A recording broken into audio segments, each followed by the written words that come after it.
Welcome to Are We Convinced, the podcast where we deep dive into the strange, the funny, the serious topics that have captured our attention throughout the week. Episode 13 already. Unbelievable that we've got to this stage already. Tyree back again next episode, by the way. I'm sure she will be able to reveal all and tell you what she has been up to recently. But in this episode, I am joined by Paul Orr and Stuart Banford. Two names which you probably recognise. If not recognise, you will have probably at some point heard their voice on radio in Northern Ireland. In this episode, we discuss commercial radio here in Northern Ireland. I bring up the topic of spa breaks. We talk about the Superbowl. We talk about influencers. We talk about social media. We talk about children's TV. We even talk about a trip that they had to Las Vegas together. It's all in this episode. Please like and subscribe if you're not already doing that. We're on all the usual podcast platforms, Spotify, Apple Music, Google. You can find us on YouTube as well. And of course, the socials as well. I like to push our TikTok and Instagram. Just search Are We Convinced on those platforms and you'll be able to follow us there. So let's get into today's episode then with Stuart Banford and Paul Orr.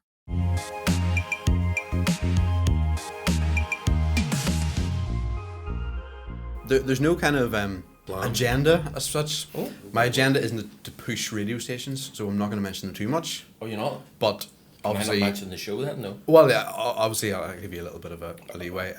From downtown, of course. Oh, there's the leeway now. Do you see that? Yeah, so that's. Do you see that? We've got maybe a couple of minutes to say that. Then Country Line. Where? Formerly Downtown Country. Aye, formerly. Yeah. Yeah, No, I was going to say formerly Chris Country, but yes, I'm formerly Downtown Country. Yeah.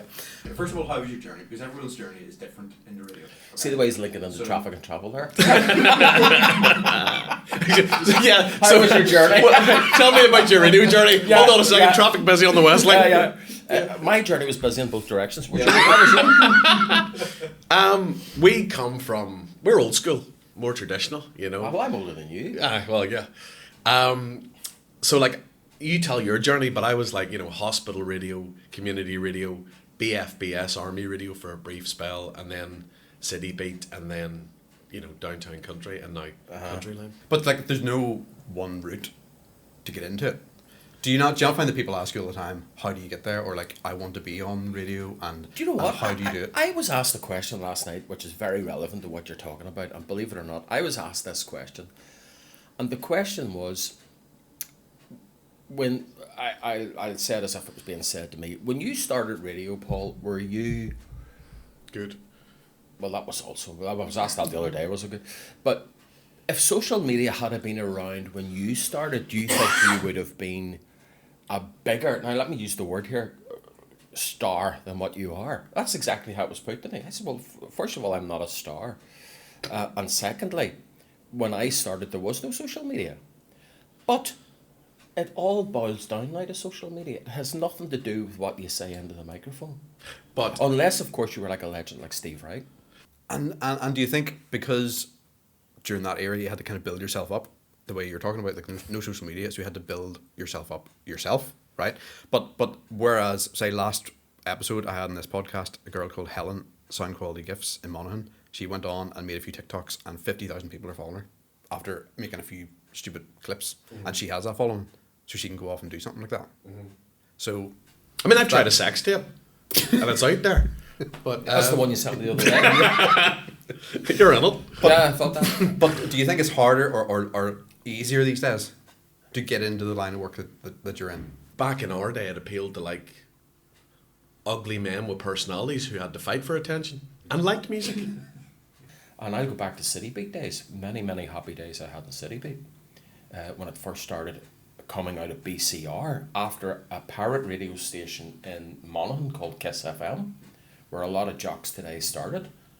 Those days were radio days because the public knew who you were through the radio, not through social media. Yeah, speaking personally, you know, like it was people like Jerry Anderson and Jonathan Ross and even Joe Ferguson who got me excited about radio and made me want to do it. Bob Harris with the country side of things. Here's the funny thing, podcasts have never been more popular, and it's just three idiots sitting in a room talking rubbish. Whereas in radio, it's almost like, you know, one topic per link, 30 seconds ideally, say the name of the station, commercially don't express an opinion, get out of the way of the music, play more music. Mm-hmm. So it's interesting. There's almost like a mentality, I think, in commercial radio that the public don't want to listen to chat. Like I did my first disco at 12, and it was in the house. Okay, my father had a building business, and he had a fairly big house, and there was a basement area. And I was constantly coming out of school buying records. This is how I got started. You maybe don't know this. And I used to go to a record store in Lisburn called Sounds every week and buy a single. And a single then was 30p, right? And I built up a collection of singles, and my mum had bought me this little record player, really cheap record player, 2 little tiny speakers from bedroom. And I used to go in and play whatever single I'd bought that week.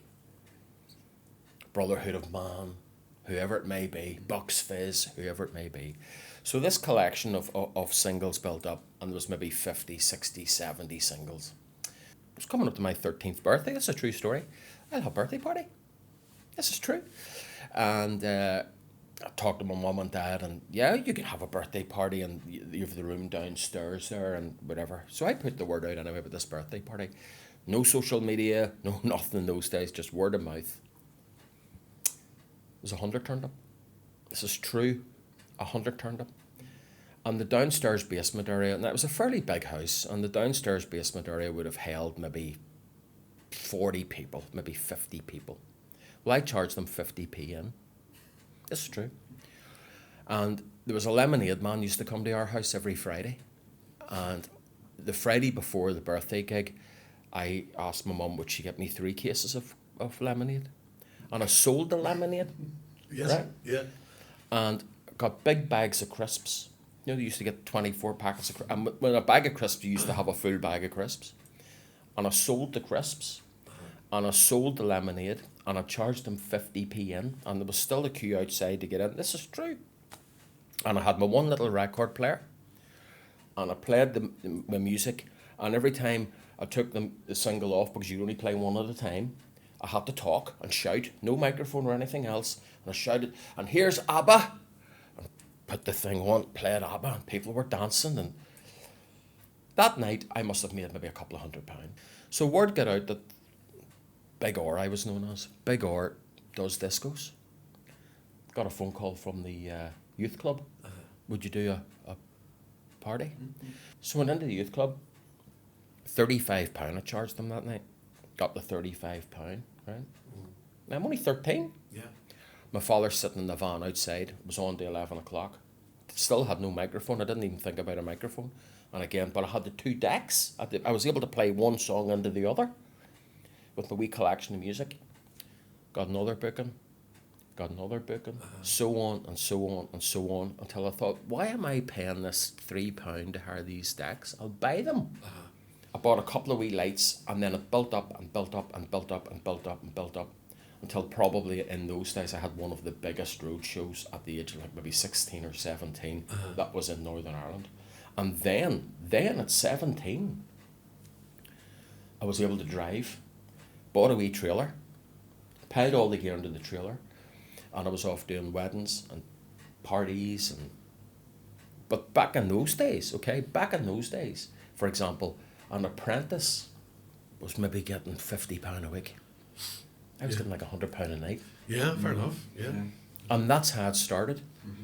And then after that, I was approached by a radio station in Monaghan called Kiss FM, through a couple of guys who knew I was in the business. Would you come down and do a wee bit? Ended up with 2 days on that station, Kiss FM, and then went from that to BCR to City Beat to Downtown. Went to Spain for 2 years. Yeah. Worked in a radio station in Spain called Central FM. Always building a career and building your profile and doing these things. Back then to City Beat again, and then back from that to Downtown. I've been there 12 years. And that's how the whole thing started, from a party in the house. Yeah. Well, I think that's a good line to draw onto the radio chat. We weren't going to talk about it much Because we were on this podcast, right? Are We Convinced podcast? It's things that you are convinced about, or you're not convinced about, that you've maybe thought, maybe you've learned something when you were young and you found out that it wasn't true? You know, that kind of way. I turned 30 this month. You wouldn't know. Yeah. What age? Do I think you are? No. What age are you? What age do you think I When is am? that? I would say, judging by what you were saying there, now you would be about 48, 49. Wow. I'm not sure what age he is. I don't know what age he is. Wow. I think he's older than that based upon the wow. Yeah. Well, that's a compliment, I must Right. say. Do I look 48? No, I'm trying to think what Or you yeah, said sorry, and the 48. places that you mentioned and... You see, you don't. There's people your age. I don't know what his age is, Yeah. but there's people I know, but they don't act like you. You're very young and juvenile at times, which is a credit. Never lose the child inside you. Calm down. How much of a compliment was it? It's well, if you were a female, I'd be taking you out for dinner. Yeah, it's extremely complimentary. Extremely complimentary because I've had a very difficult career. Okay, and my full career is not in radio, as you well know. Well, let's say that in that previous career, I served 30 years. So does that help you out? We're 170. I'm just adding 30 years to what I said. You ready for it? Uh-huh. This is a big reveal, like, because, I mean, Are you ready for it? Go first. Well, he thinks 48. What do you think? I would say you're mid-50s. Mid-50s. I'm 60 this year. Oh, This year. Wow. Sounded like Borat there. Wow. Yeah. Wow. I know. Yeah. I know. Don't dwell on it. That's very good. Oh, you said it's very good that I've got. No, because age. I know. We're not going to go into detail, but I know Oh, you've please had don't. at times you've had a rough paper round. I've had and, yes. You know, yes. you- I'm 3 feet away from a collapse. to still be well. I've just described you as like a very juvenile. Still have that, you know, right? Yeah, Well, that's thank great. you. Yeah. I'm 60 this year. So me saying 30 means That nothing you're really. a Then. child, That's- yeah. but you're half of me. Let's be honest, and let's be honest. Look, it's something now that, to be honest as well, and if you go into that, and anybody that is listening is this age, I think when you even contemplate that and you look at that's coming up, and you look back at what you've done, and how quickly it has gone. And my advice to you two guys would be, if you're saying you're 30, what are you now, 40 something? 40, yeah. 40. See, from now on, make every day count, because next week you'll be 60. And you'll look back and say, hold on a second, I remember doing that, and I remember doing that, and I remember doing that. And back in those I don't want to sound like one of the old pensioners, but back in those days things were completely different, right? And life was completely different, and now it's all very self-orientated, as we spoke earlier about, you know, followers and all that. Just sit back and enjoy yourself and enjoy what you do. And many conversations I've had with you, as you well know, and I've told you to go and enjoy yourself and have life and do your thing. Because I do by that take age life. you'd be, I do tend to take it very serious, and even now, it sort of is a cliche, but even now turning 40, you sort of look back and it has gone like 40 years, and you know. but you think you've 20 to go to me. But I've had a, you know. But even it's when you start getting like nieces and nephews, and you see how quickly they're growing up and stuff. It really does. And then with this week, the likes of Steve Wright passing away at 68, and you go, like. Thanks, Balfour. Because no, I know what you're saying. Excellent. Anyway, back to what I was talking about. I was talking about 30, and I was talking You're about... very easily led, Pistol. You can. I need to put my foot down here. For my 30th, then, she bought me a spa break. See, that's not nice. Sorry. My wife. My partner. She's your common law wife. Your scoop if anything happens there, Pistol, will be half it up the Swanee. The whole half will be. We're here for half the house, Pistol. You keep calling him Pistol. The audience don't know what that means. Spa break. Are you Nice. convinced? Are you convinced about spa breaks? This is I my. love I spa break. love I how we're love it. 40 minutes now into this recording. I've I've got my tried- first question. I seriously have tried. I have tried this last couple of weekends. I'm sorry if I'm taking over this again. Jump in.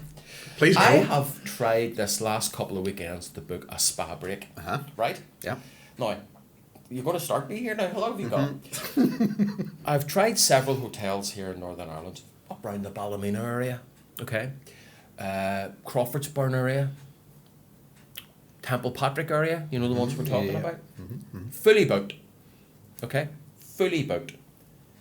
couple of nights, £800, but fully booked. £450, £600, fully booked. Okay? There's one in Belfast, big hotel in Belfast, has a spa on the roof. Fully booked. Okay? I love spa breaks. I love going down to the jacuzzi. I love into the steam room, and I love into that sauna, and I just love that whole ambiance. But I don't go for the treatments. Right. They're too expensive. Right. Now, did you get a treatment? No. Now, the one we went to, you went into, as you said, the sauna, you went in the steam room, you were there for 20 minutes. What? Right? You were there for 20 minutes, and when you went out, the next couple came in. You'd only 20 minutes? Yeah. So you didn't meet anyone along the way, you were by yourself the whole time. But the thing I'm not convinced about is getting into like a hot tub in like the likes of those Ballymena areas, and there's about 40 people in there who are still sharing the same water, and they're Are you insinuating that somebody lets a wee out? well, I mean, that could be part of it, but it didn't really come into my mind. You can't get in, they're all booked I up. just mean, it's not very relaxing nowadays. Because Because they're rammed. They're Yeah. absolutely rammed. And a jacuzzi that holds 12 people has 20 in it. Okay? They're rammed. Now, I've got to tell you a wee story here as well. I was lucky enough last year, my first ever cruise. I was never on a cruise. And went on a cruise last March. Massive, big vessel, blah, blah, blah. Stand in line. Yeah, Townsend Torreson back in the day, and I don't like a pool really, and I don't like jumping into pools, and I don't like swimming around pools with a load of children swinging around and all this. So I like a jacuzzi, and this boat had a couple of big jacuzzis, but what happened was that other guests, let's say, just decided to dump their children in the jacuzzis with their water wings on and their snorkels. It's a jacuzzi. It's not a pool or a children's pool. And I found that very stressful, where you're sitting trying to relax yourself in a jacuzzi and have a calm time. So, came back from that, booked, and I went to a hotel with a spa in Cavan, County Cavan, which was quite nice. Down again, place coming down with children, absolutely stress. Children crying, children threw into the pool, children threw into the jacuzzi. So I like that idea where you're saying you were in it on your own, right? But that sounds very segregated. Why were you in it on your own? That was their selling point, where you're not with anyone. It wasn't in the Port Rush area, was it? No, it was outside Enniskillen. Oh, I saw you that on your social. Yeah. And I was very tempted to comment, to be honest with you. You're not getting up to much on that. It was all glass. It was all glass. Not even glass. You know were the you one. walking about in it? You know, I don't want to slag them off, but I mean, you know the one in the Christmas market where there's a big globe that goes up and you go in and get your photo taken. No. It's like a blow up dome. Have you been in that? Where is it? You know the Christmas market in Belfast, where in the corner they have this big dome and they blow it up and you can go in and get your photo taken. I haven't been to that Christmas market. It's not ringing a bell, but go ahead. Anyway, It's a dome. It's not a bell. it was a dome where there's no curtains, you could just see outside the entire day and night. Yeah, I saw that on your pictures. And it felt like a science experiment. It wasn't for me, and that's the point where Well, what happens if somebody's walking past? Well, they're placed in such a way you can't see into each other's domes. They're placed in that way where I was looking over a field and there was a tree. Oh, trees surrounding me, but there was one tree the whole night where I didn't get any sleep because I was watching this tree blowing in the wind, and I thought it's going to come in to the dome. And that's the point where I realised I'm just not cut out for spas or relaxing breaks. The relaxing breaks make me more stressed. I think you'd be great fun at a party. I don't understand that, because I think your accommodation there let you down. But did you not find, like, when you get into that jacuzzi and you have the steam room and you have the sauna? The sauna's too hot, couldn't breathe. But you see, that's where I can handle all that. I love that, because I had 30 years of that, and I can handle all that and that heat. Holding his breath. We went through all that heat training and stuff, and I love that. I love getting into that steam room, and I love getting into that sauna. He was a But the fireman. heat- Yeah, I was going to go on to that. and that's why it's so, maybe I'm so used to that. And I can sit in that and I watch people coming in. Todd warm me on that. Oh, yeah. How you doing? All right. Yeah.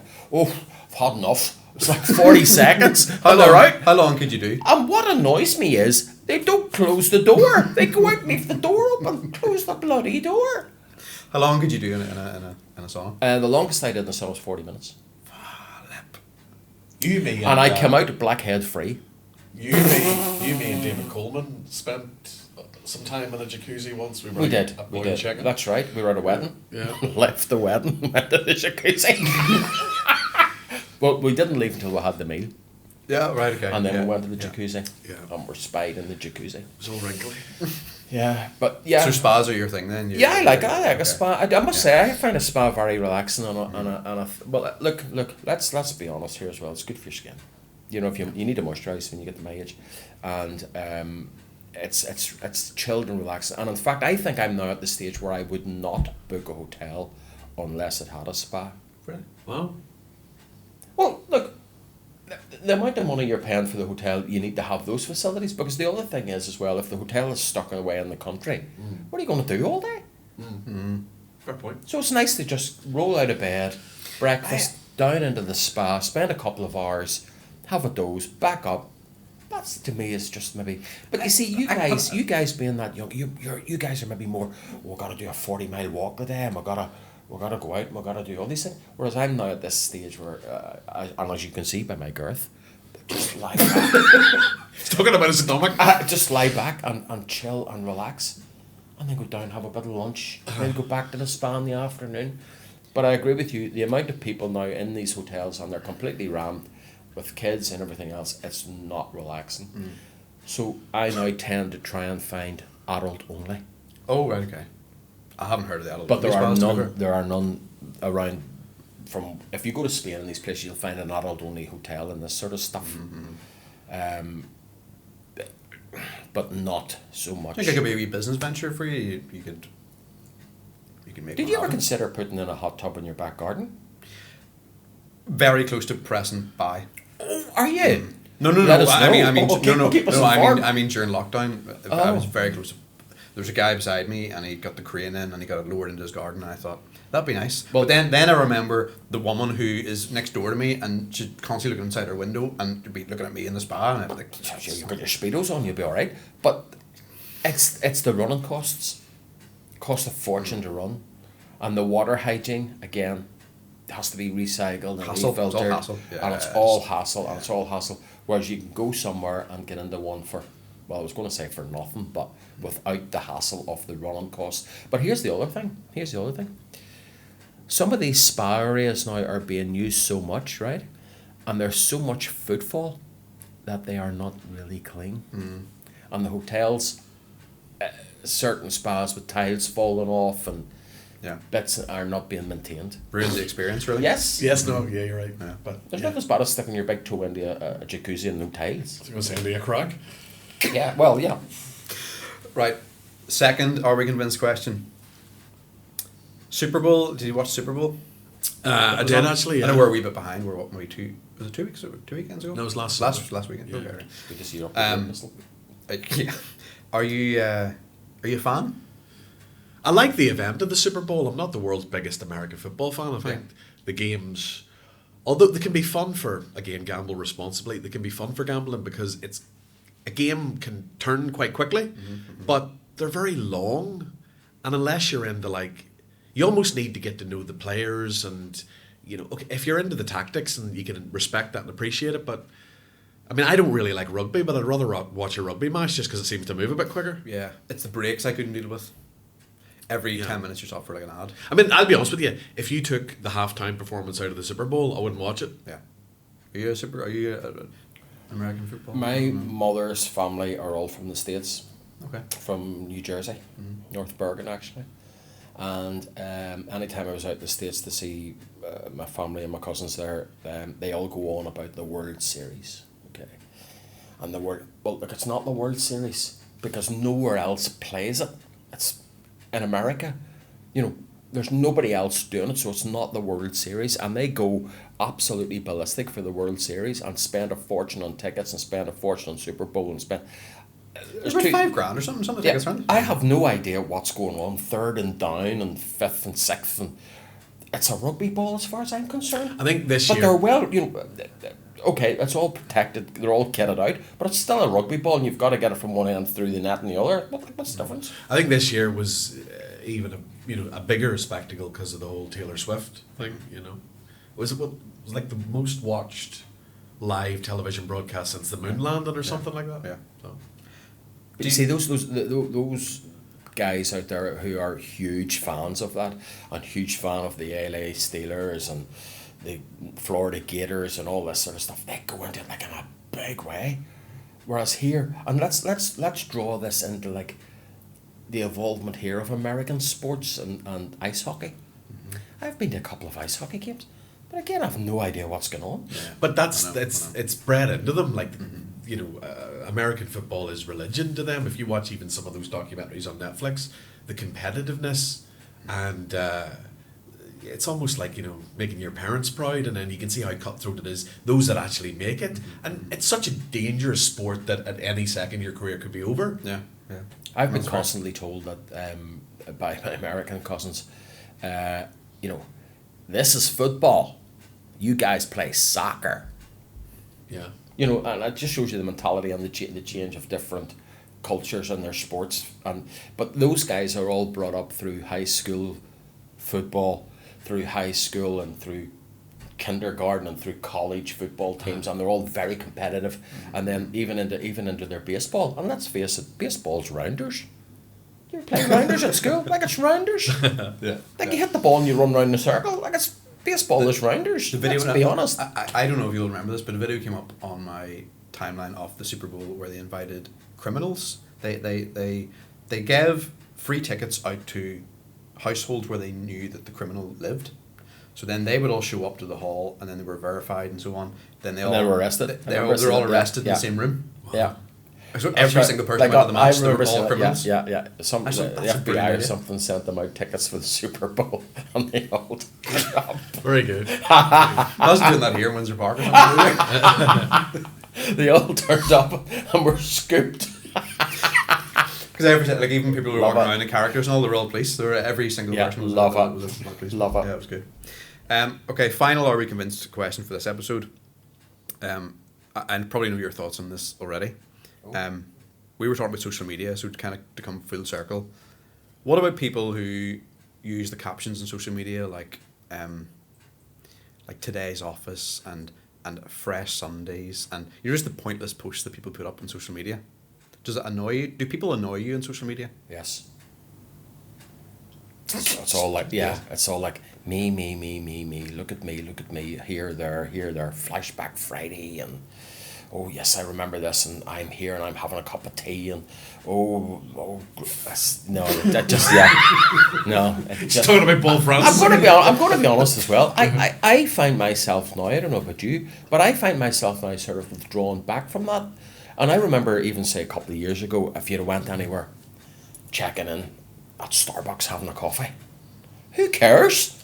Yeah, but it's interesting to me, speaking to a few people, like Northern Irish influencers who do make money off this, and at times a lot, and at times it's their career, right? Yeah. But if you were to believe everything you see on social media, that's their personality, that's the narcissistic whatever. But when you actually speak to them away from the phone, a lot of the times they'll say, I don't like it, I don't enjoy doing it, it's a chore, it's fake, I like hearing that, because sometimes I see some of these clips and I go, are you stupid? But then I think it comes back to, it takes a smart person to act stupid and convince people. Have you ever bought anything on the backdrop of what someone said about it? Have you ever watched a video and thought, oh, and have you gone and bought it?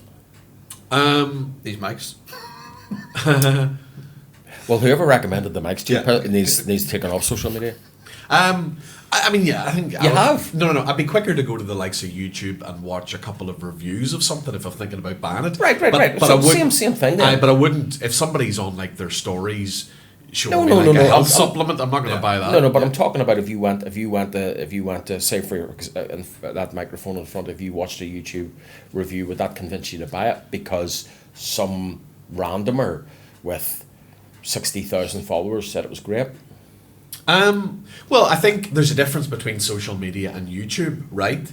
What I'm saying is, like, I don't know if you're Is familiar. YouTube not social media? I don't know if you're familiar with a guy called Grady Smith. He's like a country music commentator, and he just says it how it is, and that's the secret to his success. Yeah. Whereas if he was playing the game, or trying to schmooze people, or get big artists on it, everything would be, which essentially what is, again, you want to go full circle back to commercial radio.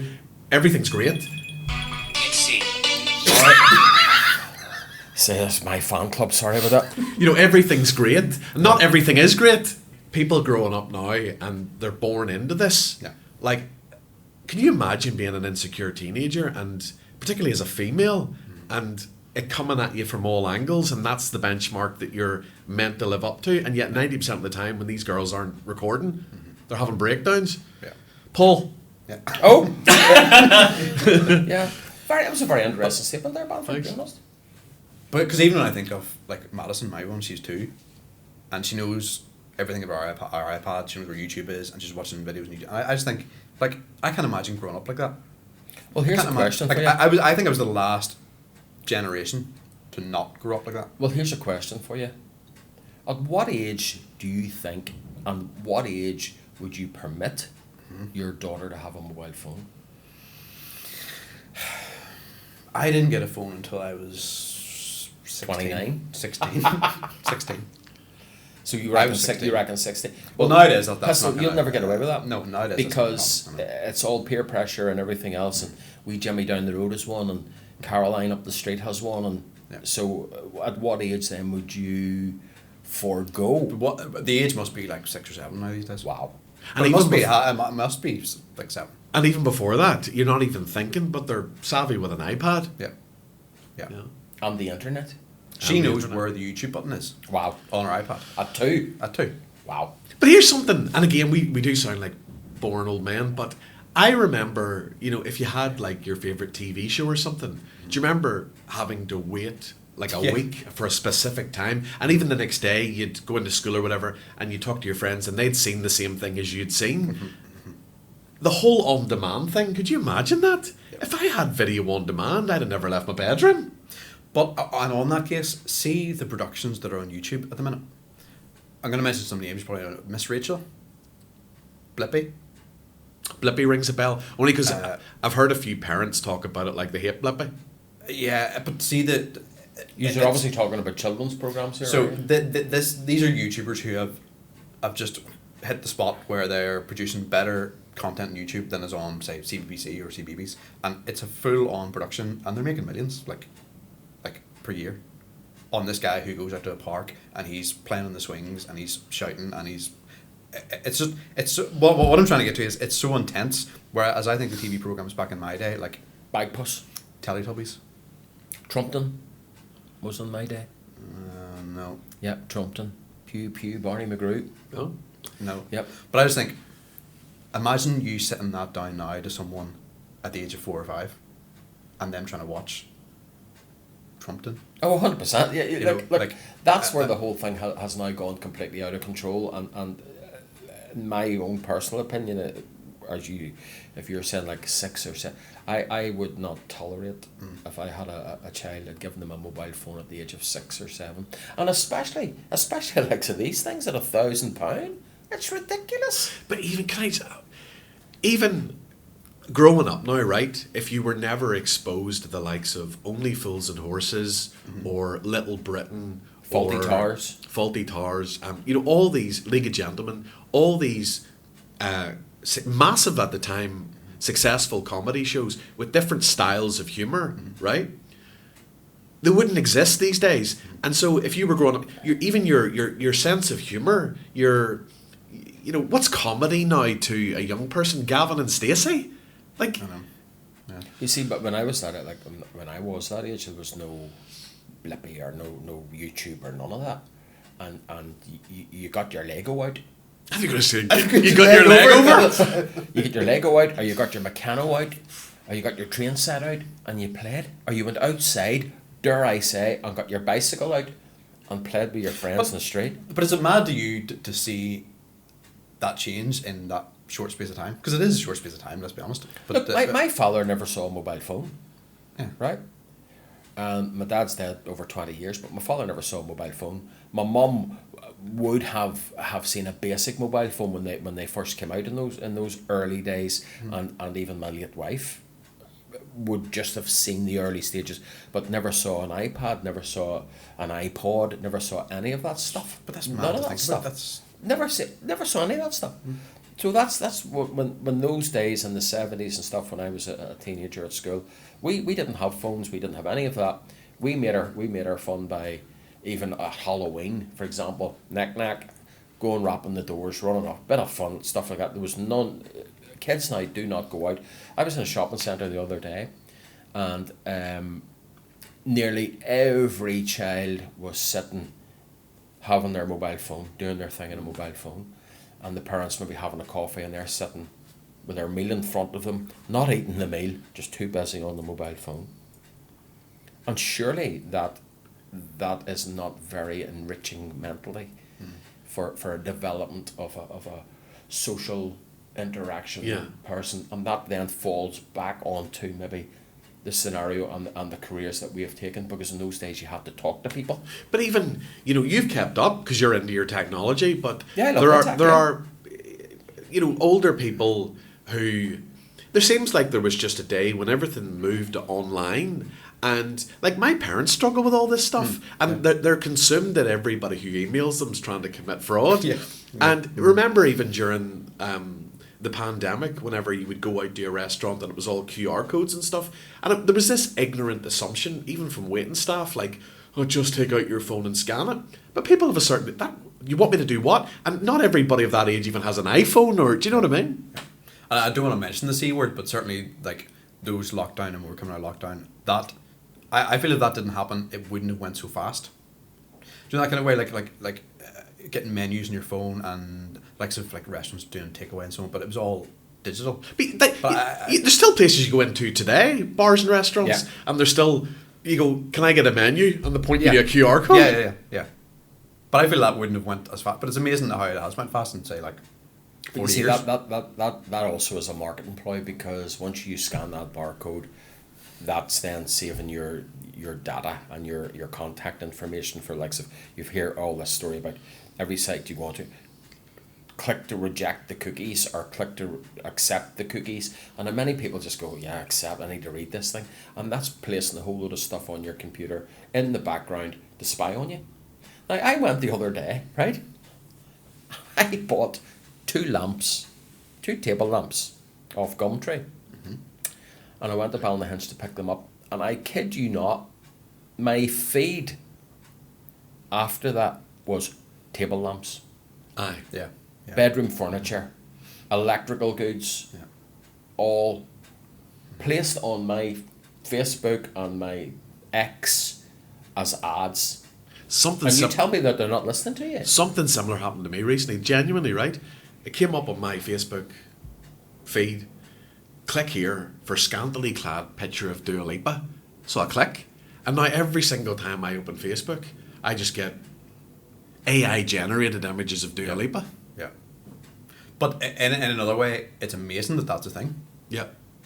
It's amazing that it can be used as a good tool. Obviously, I mean, I don't think we've seen it yet.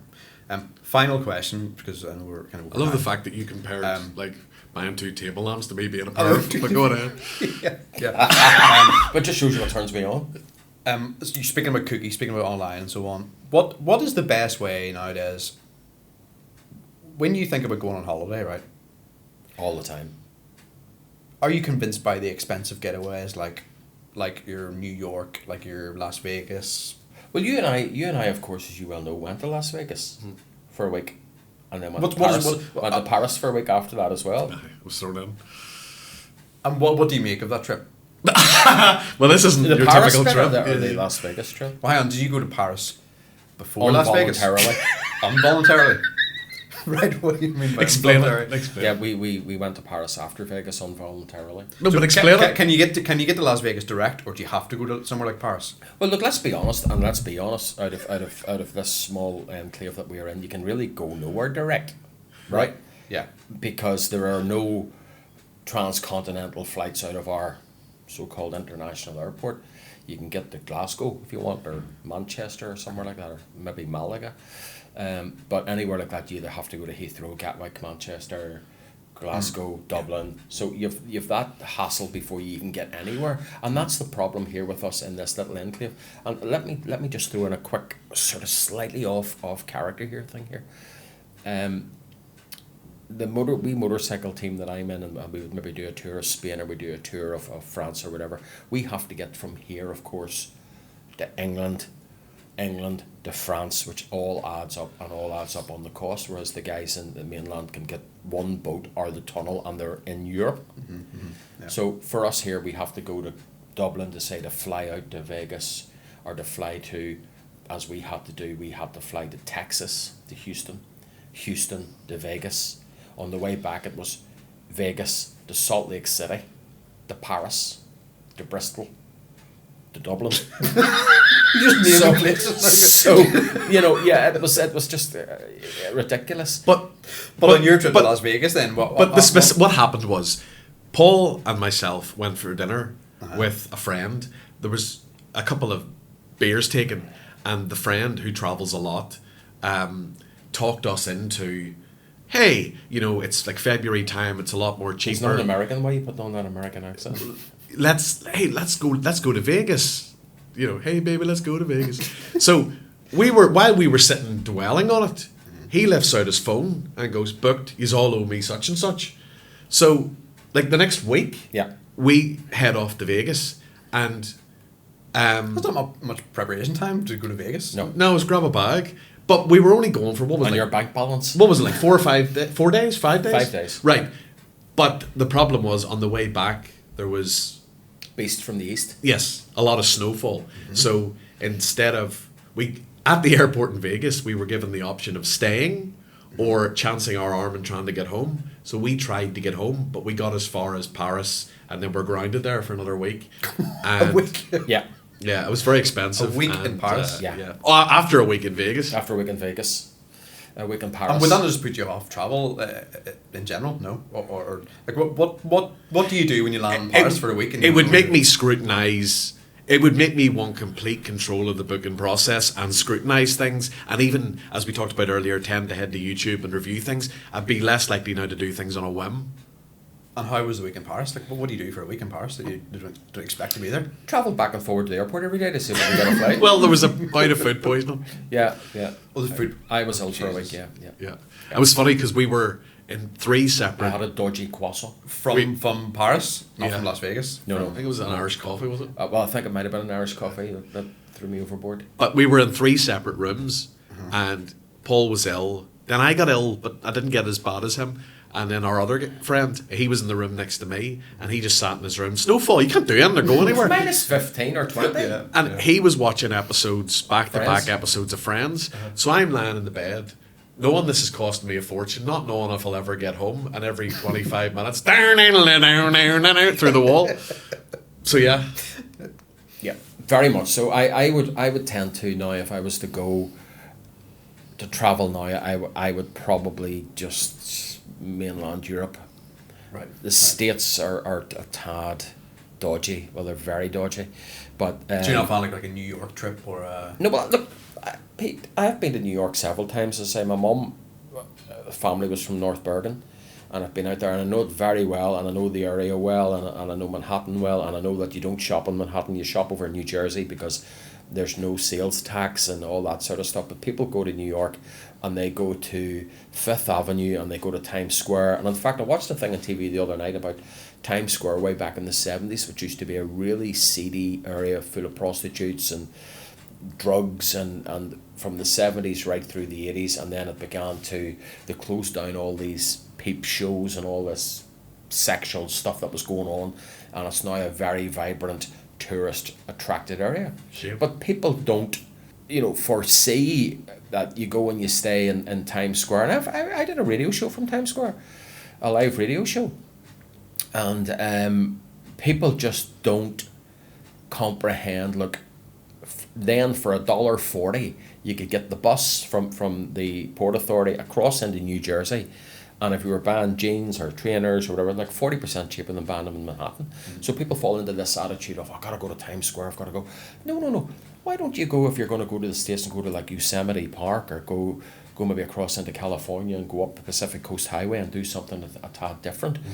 And the other thing is, as well, is people here in Northern Ireland get this mentality, gotta go to Disney. In fact, the cleaner in the radio station was in Disney a couple of weeks ago. Gotta go to Disney. I says, did you enjoy Disney? Very expensive, right? Yeah, of course it is. Like, we paid $90 for 2 burgers and fry. Yeah, you're sitting in Disney. Get out of that fanatical, let's go to Disney, let's go to Universal Studios, and go and see maybe Yosemite National Park or Yellowstone or somewhere a bit of scenery and enjoy yourself. It's a huge world out there.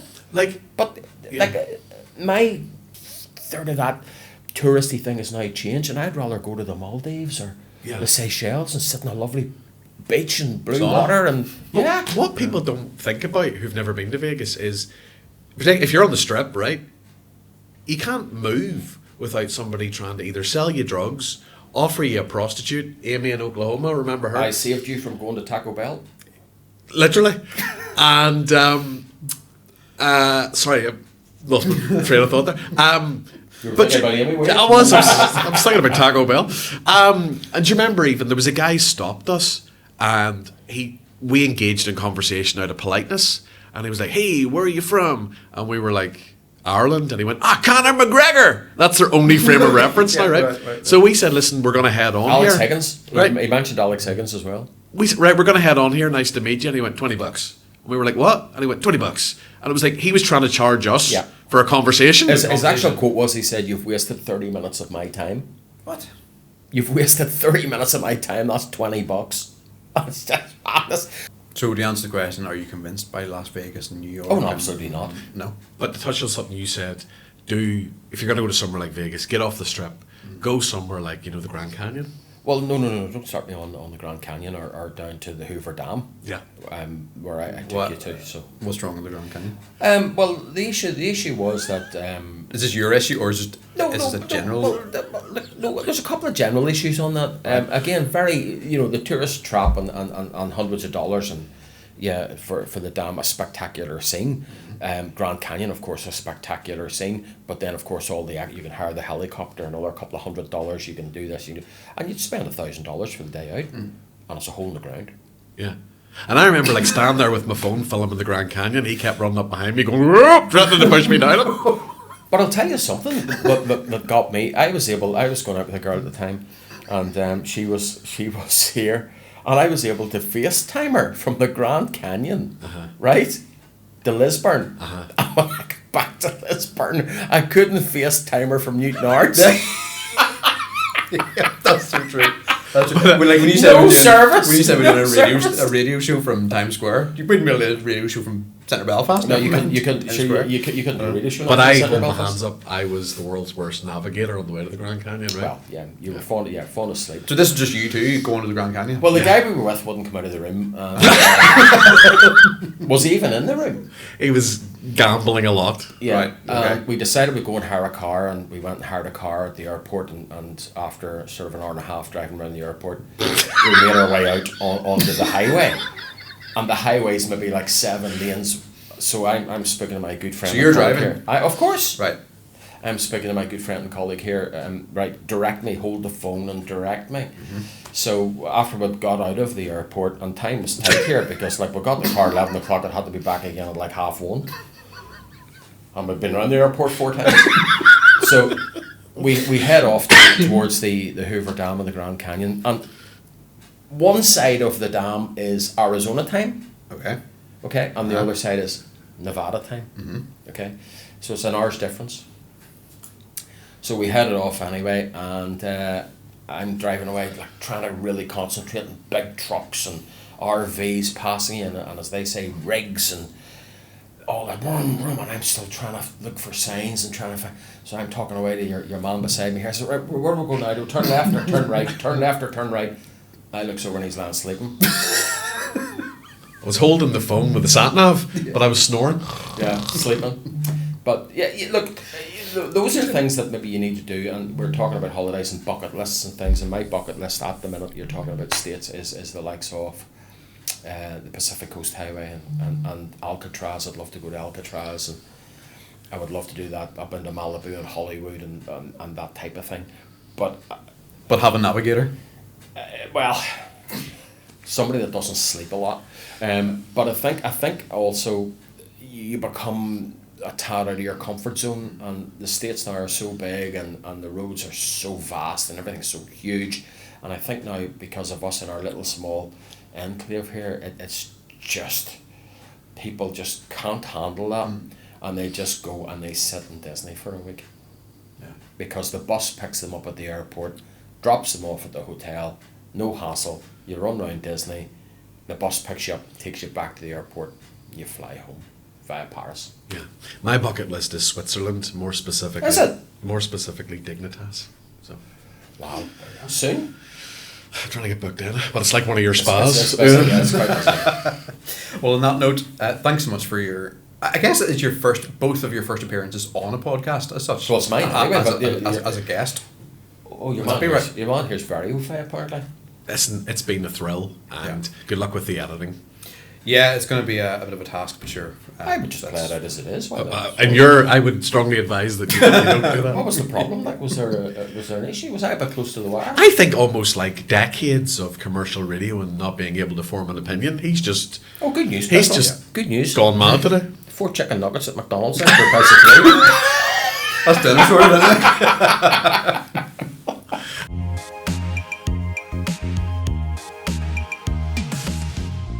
Thanks again to Paul Orr and to Stuart Banford for appearing in episode 13 of Are We Convinced? If you're not already doing it, please hit the follow button, the subscribe button, wherever you're listening to the podcast right now, or maybe you're watching on YouTube as well. Please hit the subscribe button. And of course, you can find us on TikTok and Instagram at Are We Convinced?